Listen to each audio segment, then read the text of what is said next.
तर आहात का तुम्ही रेडी म्हटलं रोज मला भेटण्यासाठी नाही का 9:30ला रात्री असंच कॅज्युअल डिस्कशन काय कुठल्या तरी टॉपिकवर डिस्कशन करत जाऊ other than studies not physics but if you want to transform your life तर डेफिनेटली तुम्ही ते सेशन अटेंड करावं असं मी त्यांना म्हटलं. मग भेटत जाऊ म्हटलं जसं जमेल तसं सुरुवात तर करू. मग हो म्हटलं तर बघू आज म्हणजे मला आता एक तर वेळेत घरी जावं लागेल पहिली गोष्ट कारण आपलं सेशन संपवून मला घरी जाईपर्यंत 9:30 होतात आणि 9:30ला गेल्या गेल्या मला लगेच लॅपटॉप काढून video call through Google meet through सगळ्यांना भेटावं लागेल असं काहीतरी करावं लागेल. So let's see how it goes. आणि जर आपल्या बोलण्याने एखाद्याची लाईफ ट्रान्सफॉर्म होणार असेल तर डेफिनेटली मला ते गोष्ट करायला आवडेल. मग मला तर आम्ही पण जॉईन होऊ शकतो का? हां व्हायचं त्याला काय 9:30ला तोपर्यंत जर जेवण बिवणं काही झाले तर होत जायचं आपण कॅज्युअल डिस्कशन करत जाऊ. ठीक आहे. यस तुम्ही होऊ शकता जॉईन. बरं चलो सो अदर दॅन फिजिक्स कधी फिजिक्सचं बोलू कधी अभ्यासाचं बोलू कधी लाईफच्या प्रॉब्लेम्सचे बोलू कधी कोणाच्या अनुभवाबद्दल बोलू पण शेअर करू सर्वांशी सगळ्या गोष्टी जेणेकरून आपण सर्वजण आणि मला वाटतं लाईफमध्ये हा सगळा एनर्जीचा खेळ आहे की एखादा व्यक्ती दुसऱ्या व्यक्तीला एनर्जी देत असतो आणि त्या एनर्जीतनं खूप काही गोष्टी घडू शकतात आणि तेच लाईफचं सार्थक आहे मला असं वाटतं. आता परवा मी एक आर्टिकल वाचलं ज्यामध्ये तुम्ही इंडिगो एअरलाईन्सचं नाव ऐकलं असतं.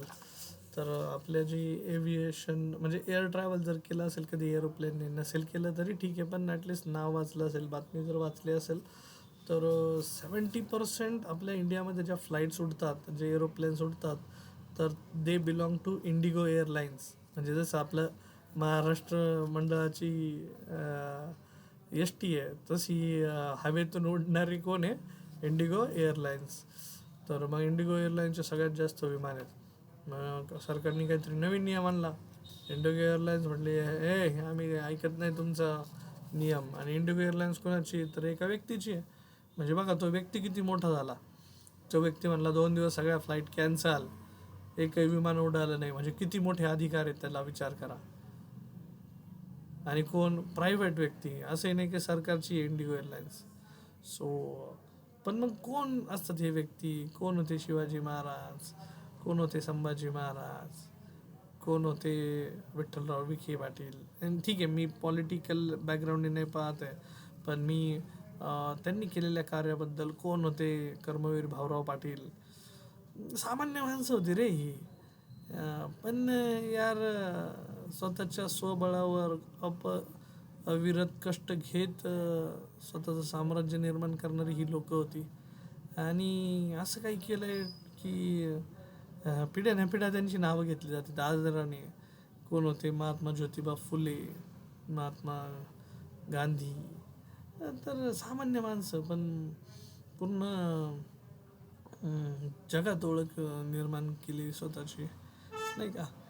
तर कुणी पुस्तक वाचतं का रे आपल्यापैकी माझे अदर दॅन स्टडीज कुठली पुस्तकं वाचलेत कुणी कादंबऱ्या ए पी जे अब्दुल कलामांचं ऑटोबायोग्राफी वगैरे कुणी वाचलंय? साक्षी यस साक्षी जी साक्षी एल सिद्धी एल वाचलंय का तुमच्यापैकी कोणी एखादं बुक? बोल साक्षी.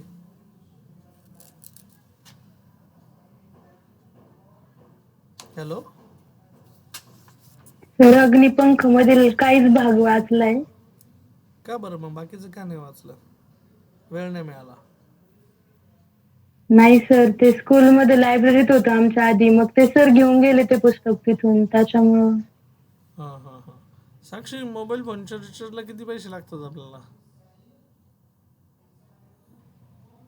हॅलो. काय म्हटलंय? मोबाईल फोनच्या रिचार्जला किती पैसे लागतात आपल्याला मंथली? सर मी नाही करत पप्पा करतात मला नाही माहित. बरं ठीक आहे पप्पांना विचारायचं आता. तर हार्डली मी म्हणेल की ₹300 लागत असतील.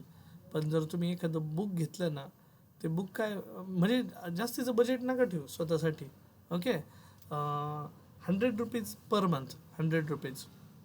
यार मी हे बुक वाचायला घेणार आहे नाही का मार्केटमधनं, जुने बुक. सर मी वाचते आता एक thinking the critical the magic of critical thinking. अच्छा, बरं. इंग्लिश आहे. Yes sir. बरं. सिद्धी, तुम्ही वाचताय कुठलं? अग्निपंख समजा तिने काही वाचलंय, साक्षीजीने, तू काही वाचलंय किंवा वाचतीये? प्रेम, एखादं पुस्तक वाचताय का अदर दॅन स्टडीज, किंवा वाचलंय आत्तापूर्वी, याच्यापूर्वी? बरं, ठीक आहे. आज 9:30ला मी तेच बोलणार आहे सगळ्यांशी. आपण ते 9:30च्या सेशनमध्ये बोलूयात. आता आपण आपल्या टॉपिककडे येऊ, कारण आपला टॉपिक पण महत्त्वाचा आहे. तर येस, चला मग आज आपण शिकणार आहोत हुक्स लॉबद्दल. तर काय असतो हुक्स लॉ? कारण मी कालच्या सेशनमध्ये, काल परवाच्या सेशनमध्ये तुम्हाला मेकॅनिकल प्रॉपर्टीज ऑफ सॉलिडबद्दल इंट्रो करून दिला आहे, आणि आता आपण हुक्स लॉ कडे जाणार आहे. आता हुक्स लॉ काय आहे तर सिम्पल आहे. हुक्स लॉ मी स्क्रीन शेअर करतो, मला सांगा एकदा ती विजिबल असेल तर. ठीक आहे, so I would like to share the screen.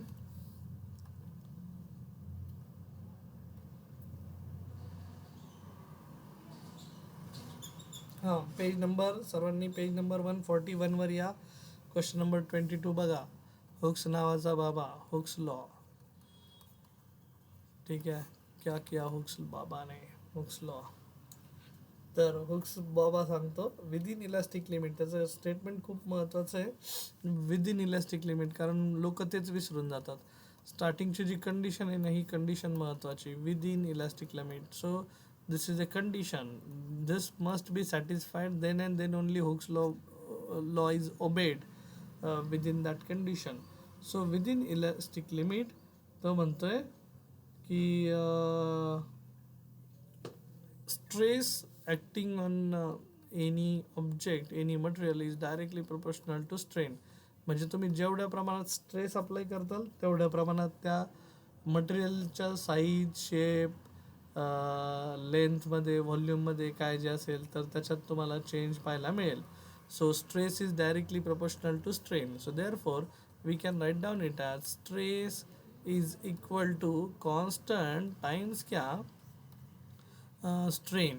So म्हणजे नाही का डायरेक्टली प्रपोर्शनॅलिटी साईन होतं, त्याला आपण इक्वल टूमध्ये घेतलं कॉन्स्टंट. सो स्ट्रेन इकडे गेला. सो देअरफॉर माझ्यासाठी बनलं stress upon strain is equals to काय बनलं, stress upon strain is equals to constant. आणि हा जो कॉन्स्टंट आहे त्यालाच आपण कॉन्स्टंट ऑफ प्रपोर्शनॅलिटी म्हणतो, आणि हा जो प्रपोर्शनॅलिटी कॉन्स्टंट आहे त्याला म्हणतात elasticity, modulus of elasticity, constant of proportionality. So this is called as constant of proportionality. So this is modulus of, त्याच कॉन्स्टंटला काय म्हणायचं, मॉड्युलस ऑफ इलॅस्टिसिटी. तो मग हा जो मॉड्युलस ऑफ इलॅस्टिसिटी आहे तो आपण लिहितोय स्ट्रेस अपॉन स्ट्रेन या फॉर्म्युलाने. ठीक आहे, सो यस, हुक्स लॉ सांगतो within elastic limit stress is directly proportional to strain, stress upon strain is equals to constant, and that constant of proportionality is called as modulus of elasticity. ठीक आहे, so मग आपल्याला आता 3 modulus of elasticity. बरं बघा, आता ह्या modulus of elasticity स्ट्रेसचे 3 टाईप आहे, स्ट्रेनचे 3 टाईप आहे, मग मॉड्युलस ऑफ इलॅस्टिसिटीचे पण 3 टाईप येतील. ठीक आहे, मग कुठले कुठले आहेत, सो मग हेडिंग देतो मॉड्युलस ऑफ इलॅस्टिसिटी. बरं, do you remember the property of elasticity, do you remember the property of plasticity? तो मॉड्युलस ऑफ इलास्टिसिटी में क्या करेंगे अपन, देखो अभी यहाँ पे. तो पहला है आपका मॉड्युलस ऑफ इलास्टिसिटी में पहला मॉड्युलस असतो यंग्स मॉड्युलस ऑफ इलास्टिसिटी. ठीक आहे, यंग्स मॉड्युलस ऑफ इलास्टिसिटी. आता पुढचं नाही लिहिते मी. हां, दुसरा जो मॉड्युलस ऑफ इलास्टिसिटी असतो तो असतो bulk modulus of elasticity. Bulk modulus, आता तुमच्या बुकमध्ये ना ह्या बल्क मॉड्युलस ऑफ इलास्टिसिटीला त्यांनी वापरला आहे के, मी वापरत असतो बी. ठीक आहे, बी बल्क. यंग्स मॉड्युलसला मी वापरत असतो symbol Y.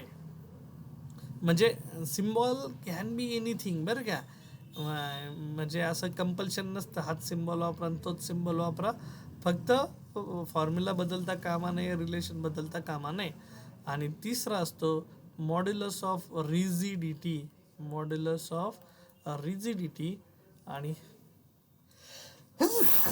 Sorry modulus of rigidity आपल्या बुकमध्ये दिला आहे इटा, आणि मी वापरत असतो जी. आता जी का, तर ह्या रिजिडिटी जी शब्दावरनं मी जी वापरत असतो, जी. ठीक आहे. मग काही बुक्समध्ये आहे जी, म्हणजे मी आता एन सी आर टीचं, जेईचं, नीटचं थोडं कॉम्बिनेशन करून असं तुम्हाला तो हे देत असतो, काय म्हणताला त्याचं फ्लेवर देत असतो मी याला. ठीक आहे. सो नेक्स्ट आहे मग यंग्स मॉडुलस. काय आता मॉडुलस ऑफ इलास्टिसिटी कळला है. मॉडुलस ऑफ इलास्टिसिटी सर ये रेशो है, किसका रेशो है, स्ट्रेस अपॉन स्ट्रेन का रेशो, जिसको बोलते हैं अपन मॉडुलस ऑफ इलास्टिसिटी. तो यंग्स मॉडुलस में जब मैं जाऊंगा तो Young's modulus will be the ratio of, किसका रेशो होगा यंग्स मॉडुलस, तो वाय लिखता हूँ यहाँ पे, लॉन्जिट्यूडनल स्ट्रेस अपॉन काय असेल मग, लॉन्जिट्यूडनल स्ट्रेन. कारण जसं मगाशी तुम्हाला सांगितलं की 3 टाईप आहेत स्ट्रेसचे, 3 टाईप आहे स्ट्रेनचे, तर मग सेम क्वांटिटी सेम टाईपचा लॉन्जिट्यूडनल स्ट्रेस आपण लॉन्जिट्यूडनल स्ट्रेन घेतला तर वाय. बल्क मॉड्युलसमध्ये काय सांगताल बरं, सांगा बरं मग. बी इज इक्वल्स टू सांगा बरं, वॉल्यूम स्ट्रेस अपॉन क्या, वॉल्यूम स्ट्रेन. Okay fine. अरे हो की नाही, सोपं ना. मग आधी वाटलंच यांच्या व्हॅल्यूज काढून घेऊयात. सो लॉन्जिट्यूडनल स्ट्रेस, स्ट्रेसचा फॉर्म्युला काय sir, force upon area whole divided by. Longitudinal स्ट्रेनचा formula sir, change in length upon original length, याला म्हणतो आपण यंग्स मॉड्युलस. बर, बीचा जो फॉर्म्युला है sir, B is equals to volume stress लिखा जाता है force applied per unit area divided by volume strain is change in volume per unit original volume लेंगे सर अपन. ठीक है. सो मग यंग्स मॉडुलस है, बल्क मॉडुलस है, दोनों का फॉर्मूला मैंने लिया यहाँ पे. ये ऊपर चला गया, ए नीचे आ गया, तो ये लिखा जाएगा एफ बाय ए, आणि ये ऊपर घूम के जाएगा तो ये लिखा जाएगा एल अपॉन डेल्टा एल. बरं, मला टर्म सांगा बरं पटकन. What is F? टर्म सांगा सर्वांनी पटकन. साक्षी, सिद्धी, साक्षी, यस, प्रेम, टर्म सांगा. What is F? Force, yes. What is a? area, what is L? Length. Original length, आणि delta L is change in change in length. Yes. मग तसंच इकडे पण आता इथं पण लिहून घेतो बल्क मॉड्युलसला, एफ अपॉन ए हा डेल्टा व्ही खाली राहिला आणि व्ही घूम के ऊपर चला गया. ठीक आहे. तो ए मतलब आता हे लय वेळेस बेसिक सांगितलेलं आहे मी, आता त्याच गोष्टी नाही सांगणार हे व्ही गेल्यावरती. ठीक आहे. सो परत एकदा, F is force, A is area, V is volume and delta V is change in volume. So बच्चा पार्टी अपन मतलब ये जो फॉर्मूला आएगा अपन का, तो इसको मैं थोड़ा मॉडिफाई करता हूँ. मॉडिफाई क्यों? क्योंकि देखो आपका जो चेंज इन वॉल्यूम होता है ना, ये माइनस आता है यहाँ पे. क्यों माइनस? कारण तुम्ही जर आठवत असेल ना व्हॉल्यूम स्ट्रेस, तर व्हॉल्यूम स्ट्रेसमध्ये फायनल व्हॉल्यूम रिड्यूस झालेला होता. रिड्यूस म्हणजे नाही का, आपण अशी मोठी ऑब्जेक्ट होती, त्या ऑब्जेक्टवर आपण सगळ्या बाजूने असं व्हॉल्यूम अप्लाय स्ट्रेस अप्लाय केला होता फ्रॉम ऑल डायरेक्शन, आणि त्याच्यामुळे याचा जो शेप आहे ना तो तोच राहिला होता, स्पेरिकलच राहिला होता, पण इसका वॉल्यूम कम हो गया था और ये फाइनल वॉल्यूम था आपका वी एफ, ये इनिशियल वॉल्यूम था आपका वी आई. तो initial volume was greater than final volume, so that's why ये निगेटिव आता है डेल्टा वी. तो इसको निगेटिव भी लिखा तो भी चलता है, नहीं लिखा मैग्नीट्यूड फॉर्म में लिखा तो भी कुछ फरक नहीं पडता, लेकिन फक्त एक कन्सेप्टसाठी. मग काही बुकमध्ये जे निगेटिव्ह साईन आहे ते निगेटिव्ह साईन काय इंडिकेट करतं की final volume is less than initial volume. याद रहेगा बच्चा पार्टी? याद रहेगा. नाही राहिलं तर इथं लिहून देतो वाटल्यास, final volume V F is less than V I. So that's why change is हमेशा अपन क्या लिखते, चेंज क्या लेते अपन, delta V is final volume minus initial volume, ऐसा लोगे तो आगे फाइनल वॉल्यूम इनिशियल वॉल्यूम से लेस है, तो आंसर निगेटिव ही आएगा. कळते का? ठीक आहे. सो एक लॉजिकल प्रश्न. बरं, आता आणखी एक. सो हे force applied per unit area, याला प्रेशर पण म्हणतात, पी मल्टिप्लाइड बाय व्हॉल्यूम जसे तसा डिवायडेड बाय काय कोण, डेल्टा व्ही. आता जो P into V original volume upon delta V, ऐसा भी बल्क मॉड्यूलस का फॉर्मूला आप लिख सकते हो. So force applied per unit area is also called as pressure. बरं, आता ह्या पी वीला तुमच्या आयडियल गॅस इक्वेशनने पण रिप्लेस करता येतं, ते पुढे बघू आपण. हां ठीक आहे, पण 2 types of modulus of elasticity समजले का. मग यंग्स मॉड्युलसमध्ये आणखी एक formula, force can be also replaced as load multiplied by gravity. M G घेतलं होतं आपण, तुम्हाला आठवत असेल तर. Area can be also written as pi r square, कारण ही वायरशी रिलेटेड आहे. तर वायर ही सिलेंड्रिकल असते आणि आपण एरिया ऑफ वायर घेतो, कन्सिडर करतो, multiplied by change in length upon original length, sorry original length upon change in length. Bulk modulus हो गया, यंग्स मॉड्यूलस कवर हो गया. बरं, यहाँ तक चीज़ें क्लियर सभी को. जाओ मैं आगे, तीसरा अपना बाकी है, कौन सा था वो, shearing modulus of, sorry, eta, that is modulus of rigidity. तो modulus of rigidity is given by the formula modulus of rigidity त्या नावातच आहे रिजिडिटी. सो जी मुळे मी वापरला आहे त्याला symbol capital G. So capital G का फॉर्मूला आएगा शेयरिंग स्ट्रेस डिवाइडेड बाय कौन सा, स्ट्रेन. ऑब्वियसली स्ट्रेस शेयरिंग है तो स्ट्रेन भी शेयरिंग ही होना मांगता बाबा. So sharing stress upon sharing strain, end sharing stress का फॉर्मूला आपका force applied per unit area. Sharing strain का फॉर्मूला है मेरा टैन ऑफ थीटा. याद है किसी को टैन ऑफ थीटा. बर, आणि टैन ऑफ थीटा इज, अगर थीटा इज वेरी स्मॉल तो we have written it as delta L by L, ऐसा भी लिखा है अपन ने. ठीक है, so F upon A times tan of theta, या फिर आप इसको ऐसा भी लिख सकते हो, F upon, if theta is very small then you can write down it in this fashion, F upon A into theta. ठीक है, सो दिस इज ईटा, किंवा त्याला आपण कॅपिटल जी ईटा किंवा कॅपिटल जी म्हणूयात. ठीक है, और ये थीटा कैसे लिखा जाता है वो भी आपको पता है, where theta is equals to, अपन लिखते हैं change in length upon original length, delta L by L, ऐसा लिखा था आपको. एंड डेल्टा यल का अगर आपको याद है तो दिस वाज displacement of top layer, displacement of top layer, end L is distance of top layer from the fixed bottom layer, distance of top layer from fixed bottom layer. ठीक है, ऐसा लिखा था. सो या सो तिन्ही गोष्टी मी कवर केल्यात.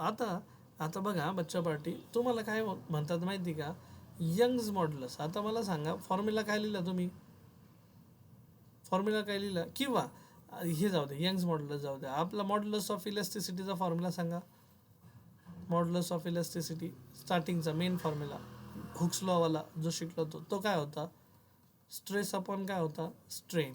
बरोबर, मग आता स्ट्रेसला युनिट काय असतं सांगा, स्ट्रेसचं unit Newton per metre square. आणि स्ट्रेनचं काय असतं, याला युनिटच नाही, दिस इज युनिटलेस. हां, मग मला सांगा मॉड्युलस ऑफ इलास्टिसिटीचं युनिट काय आलं, न्यूटन पर मीटर. हां, म्हणजे मॉड्युलस ऑफ इलास्टिसिटीला पण युनिट आहे का, तर आहे. काय येते, न्यूटन पर मीटर स्क्वेअर. आणि हेच न्यूटन पर मीटर स्क्वेअर कशाचं युनिट असतं, स्ट्रेसचं.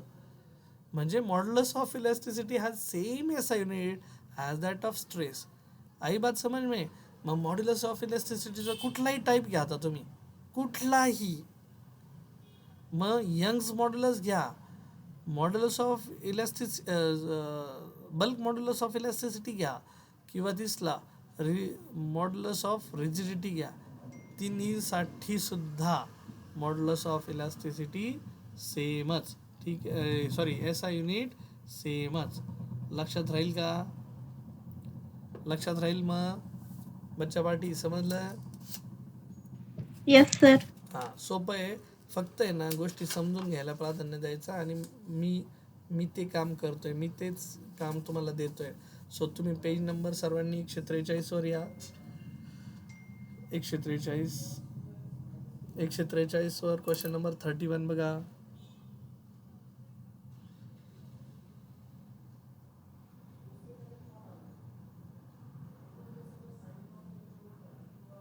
हॅलो,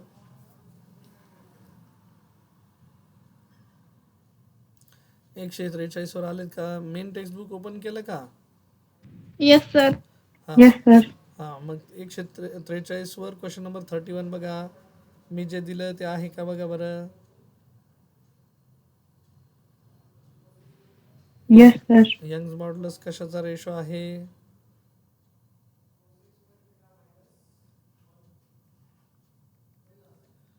यंग्स मॉड्युलस बघा, बल्क मॉड्युलस बघा आणि मॉड्युलस ऑफ रिजिडिटी बघा. एकदा जस्ट वन गो मध्ये वाचा.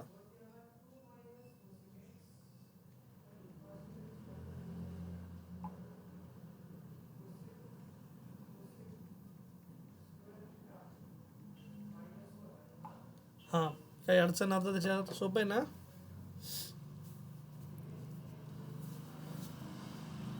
फॉर्म्युले पण बघा कसे लिहिले त्यांनी. आता त्यांनी change in pressure V D P upon D V लिहिलेलं आहे. डी व्ही म्हणजे चेंज इन व्हॉल्यूम, जे आपण डेल्टाने लिहिलेलं आहे. इटाचा फॉर्म्युला लिहिला आहे. यंग्स मॉड्युलस कुठं एक्झिस्ट करतं म्हणे, अंडरलाईन करायचं त्याला. It exist is only in solid. त्यानंतर बल्क मॉड्युलस कुठे एक्झिस्ट करतं, सॉलिड लिक्विड गॅसेस. आणि मॉड्युलस ऑफ रिजिडिटी कुठे एक्झिस्ट करतं, सॉलिडमध्ये फक्त. काय कशाशी रिलेटेड आहे बघा. Change in length, change in volume, change in shape of the body.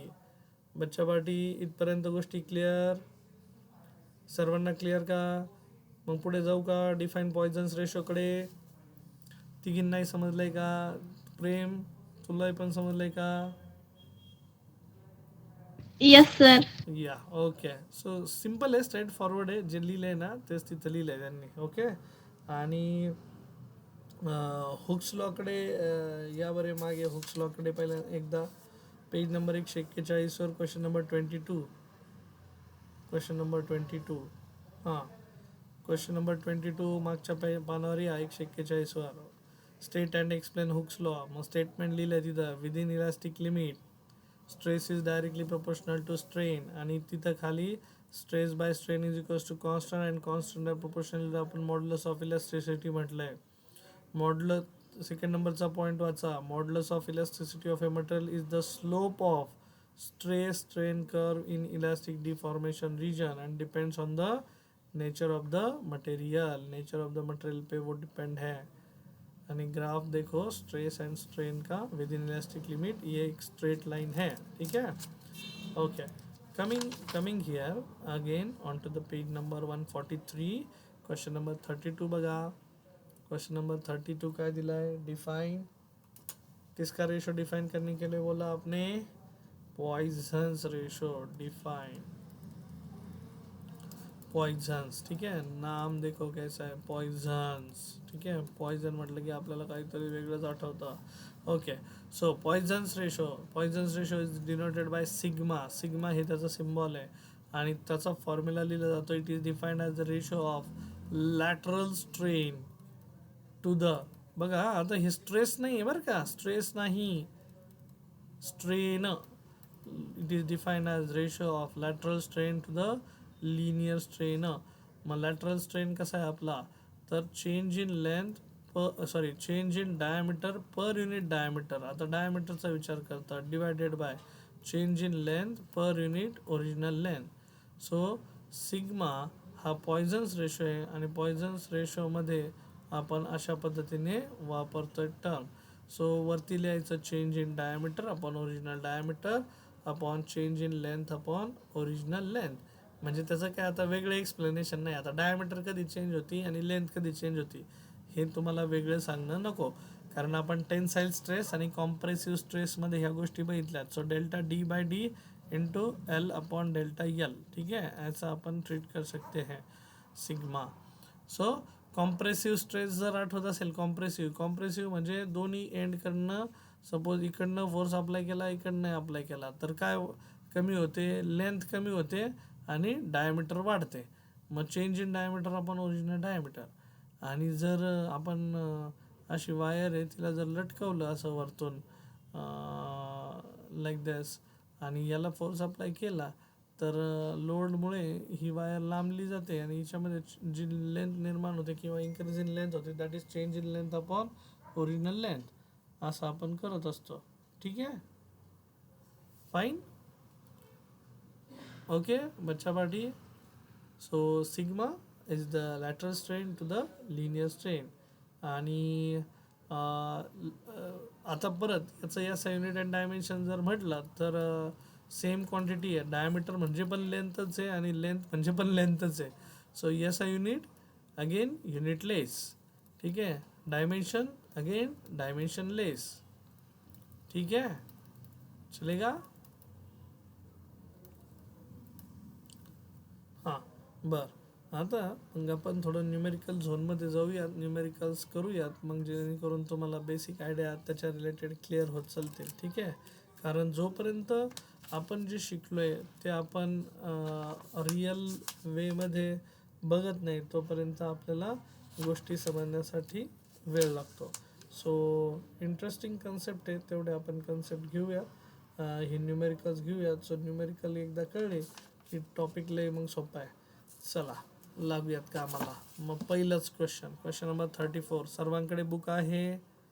Book refer करा, कारण बुकमधले कंटेंट्स पटपट पटपट वाचून आपण त्या प्रकारे न्यूमेरिकल करू शकतो. इन केस आपण जर फ्लोमध्ये नसतल तरीसुद्धा फक्त क्वेश्चन नंबर बघा, ॲटलिस्ट त्याच्या ॲन्सरचं सोल्युशन कसं घेतलं ते पाहायला ते तुम्हाला हेल्प करेल. So question number 35 page number 143. ए टेलिफोन वायर. आता माझी पद्धत अशी असते, मी आधी डिव्हाइसचं नाव लिहितो जेणेकरून आपल्या डोक्यामध्ये मग ट्यूब पेटली पाहिजे. वायर म्हटलं की हे लेंथशी रिलेटेड असेल आणि वायर म्हटलं की लगेच माझ्या डोक्यात प्रकाश पडणार, हे नक्कीच यंग्स मॉड्युलसशी रिलेटेड काहीतरी असेल बाबा. सो टेलिफोन वायर किती लांब आहे? लेंथ दिली तिची किती? 125 metre. And 1 mm in radius. तो रेडियस भी दिया है उसका 1 mm. पण लक्षात घ्या 1 mm हे एस आय युनिट नाही आहे, तर तिला कन्वर्ट करून घेतलं मीटरमध्ये. Stretched to a length of. नया लेंथ जो आया ये ओरिजिनल लेंथ है या फिर इनिशियल लेंथ बोले इसको. तो इसमें लेंथ का जो वैल्यू आया L dash is equals to ये आया 125.25 मीटर. ठीक आहे, so this is new length. आणि व्हेन ए फोर्स ऑफ एफची व्हॅल्यू किती? तर 800 न्यूटन अप्लाय केली आहे. सो म्हणजे ओरिजिनल लेंथ होती 125, त्याच्यामध्ये त्याची लेंथ आता 125.25 मीटर झाली आहे नवीन length due to the application of force. What is the value of Young's modulus of the material? Young's modulus काय असेल असं त्यांनी विचारलं आहे. ठीक आहे, इसकी व्हॅल्यू फाइंड आउट करनी है. क्वेश्चन समजला आहे का सर्वांना? बघा की वायरची रेडियस दिली आहे, वायरची ओरिजिनल लेंथ दिली आहे, नवीन झालेली लेंथ तिला एल डॅश मानलं आहे आणि फोर्स एवढा अप्लाय केला आहे. आता वायचा जर फॉर्म्युला आठवाल सर्वजण तर we have Y is given by the formula longitudinal stress divided by longitudinal strain. बराबर. मग स्ट्रेसचा फॉर्म्युला आपण काय दिला होता? Y is equals to force applied per unit area. आणि लॉन्जिट्युडनल स्ट्रेनचा फॉर्म्युला काय लिहिला होता आपण? Change in length upon original length. ये ऊपर चला गया था तो मैंने ऐसा लिखा था F into L delta L, ऐसा लिखा था. Y is equals to force आहे का? हो आहे. एरिया ऑफ क्रॉस सेक्शन कसा घेऊ शकतो? पाय आर स्क्वेअरने. आणि ओरिजिनल लेंथ हो ती पण दिलेली आहे. So F is equals to direct force दिला आहे, area pi r square. Length is original length is कितना? 125 metre. And change in length कितना रे भाई? तो final length L dash minus क्या? L. Final length minus initial length. This is Y. So therefore Y is equals to force किती आहे मा? किती न्यूटन आहे? फोर्स किती न्यूटन आहे? 800 न्यूटन. ठीक आहे. पाय आर स्क्वेअर, पायची व्हॅल्यू 22/7 घ्या किंवा 3.14 घ्या, कसंही करा. रेडियस किती होती? 1 mm. 1 mm म्हणजे 1 × 10⁻³ त्याचा स्क्वेअर घ्यायला विसरायचं नाही. बरेच मुलं ती गलती करतात. 125 डिवाइडेड बाय 125 माइनस 0.25 है ना, तो ये बनेगा 0.25. 0.25 मतलब 1/4. अरे हाँ या ना, किंवा 125 आहे खाली 25 आहे, याला 10च्या पॉवरमध्ये लिहा. ॲन्सर खटाखट सोडून घ्या. येईल का कॅल्क्युलेशन करता? कॅल्क्युलेशन आता एवढा सोपा पार्ट करून दिला आहे हां सिद्धी, Yes, sir. साक्षी, साक्षी यस.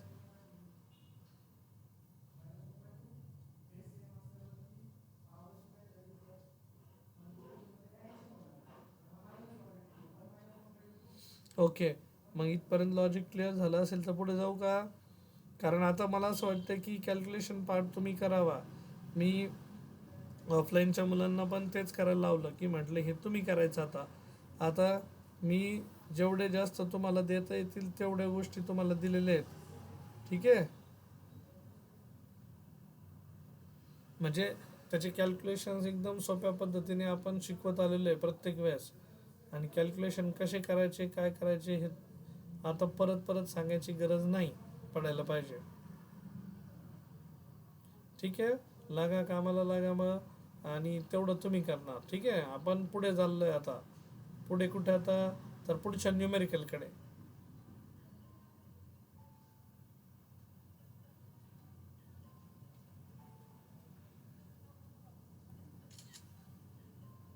हां, सो मग काय पुढचं न्यूमेरिकल माझं बघा.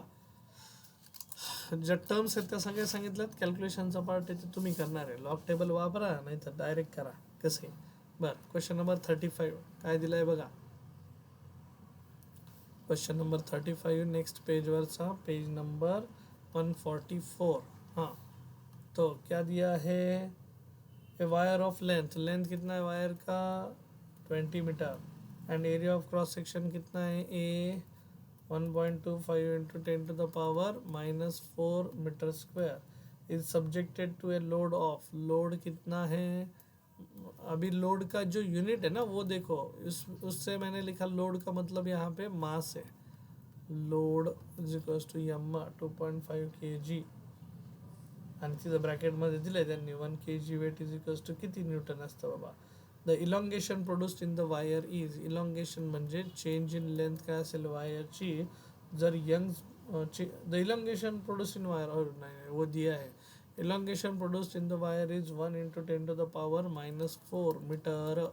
ठीक आहे, सो ही व्हॅल्यू दिलेली आहे. याला इलॉंगेशन म्हणतो. इलॉंगेशन याला लोड म्हणतो. पण हा जो लोड दिलाय तो के जी वेटमध्ये दिलाय त्यांनी.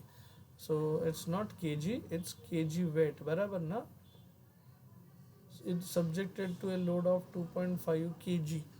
ओके, नाही नाही के जी वेट नाही दिलंय बरं का, के जीच दिलेलं आहे. मग के जी दिलंय तर याला मल्टिप्लाय करावं लागेल जीच्या व्हॅल्यूने. ठीक आहे, ते करूयात. डेल्टा यल काय फाइंड आउट करायला सांगितलं? यंग्स मॉड्युलस, वायचा फॉर्म्युला. सो मला सांगा, टर्म सांगा हे काय. L, capital L stands for term समजल्या पाहिजे. सांगा बरं, कुणी पण सांगा. Length. हां, Original length. Original length, very good. Device कुठलं आहे ते सांगा पहिल्यांदा. Device wire. ठीक आहे, original length. Yes, be specific. Sakshi Girwale, please be specific like Sakshi Sable. तिने सांगितलं ओरिजिनल लेंथ. कारण हे तुमच्यासाठी लेंथ आणि न्यू लेंथ वगैरे हे कन्सेप्ट आता इथं पाहिजेच मला. A stands for area of cross section. ठीक आहे, cross sectional area of wire. त्यानंतर यम इज मास किंवा लोड लिहिलं आहे. आणि डेल्टा यल दिला आहे. इलॉंगेशन म्हणजे चेंज इन लेंथ दिली आहे. वाय फाइंड आउट करायचा आहे. This is to find. So मेरा इक्वेशन में बोलो चलो जल्दी. देयर फोर हां, Y is equals to formula सांगा आता. Force upon area multiplied by change in length आणि ऊपर आहे ओरिजिनल लेंथ.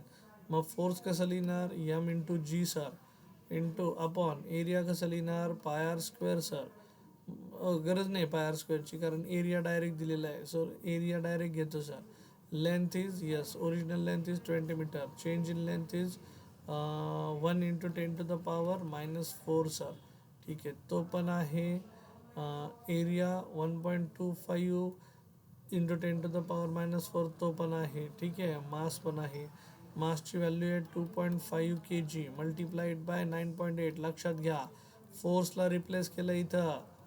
कळलं का साक्षी कसं फोर्सला रिप्लेस केलं? कारण तो ग्रॅव्हिटेशनल फोर्स असतो एम जीने. आणि एरिया ऑफ क्रॉस सेक्शन, हां एरिया ऑफ क्रॉस सेक्शन सिद्धी 1.25 into 10 to the power -4. 1.25 into 10 to the power -4 direct area का वैल्यू है ये 20 divided by 1 into 10 to the power -4. So 1.25 can be written as 5/4. This can be written as 5/2. असं लिहिता येईल तुम्हाला.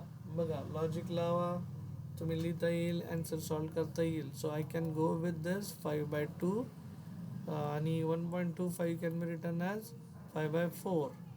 बरोबर. 5/4 का उल्टा बन गया, वो बन गया 4/5 into 9.8 into -4 -8 into 20 into 10 to the power +8 बन गया. नीचे से ऊपर आ गया भाई अपन.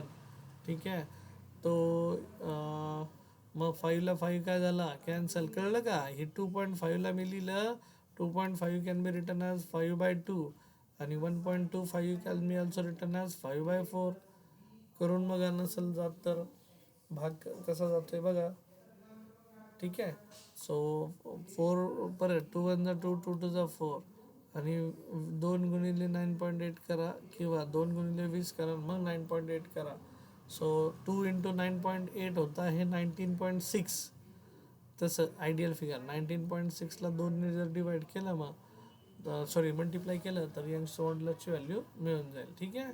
सो 196 तसं पाहायला गेलं तर 19.6 into 20 into 10 to the power 8. So 19×2 आणि 0.6 1.2 म्हणजे 39.2 असं उत्तरही अपेक्षित आहे मला. तर 2ने जर मल्टिप्लाय केलं तर आणि मल्टिप्लाइड बाय 10, तो 10ने मल्टिप्लाय केलं तर 39.2 तर ते बनेल 392 इंटू 10 टू द पावर 8. आणि जर डेसिमल शिफ्ट केला तुम्ही डाव्या बाजूला तर डाव्या बाजूला 2 डिजिटने जर शिफ्ट केला तर हा बनेल 3.92 इंटू 10 टू द पावर 10 आणि unit Newton per metre square. Logic समजलं बच्चा पार्टी. ठीक आहे. सो आय एक्सपेक्ट की तुम्ही क्वेश्चन नंबर 36 करावा, 37 करावा. हे सोपे आहेत, ते तुम्ही करू शकाल. ठीक आहे. बाकीच्या केसमध्ये माझं एक्सप्लेनेशन गरजेचं आहे, ते मी उद्याच्या सेशनमध्ये घेईल आता. कारण ॲज आय सेड की I have to restrict myself, कारण 9च्या आता तर निघावं लागेल सेशनसाठी. आणि तुम्ही पण वेलकम आहे. सेम लिंक असेल हा ग्रुपवर टाकेलच मी, पण सेम लिंक असेल. ठीक आहे. तोपर्यंत थांबूयात मग. Good night. शब्बा खैर.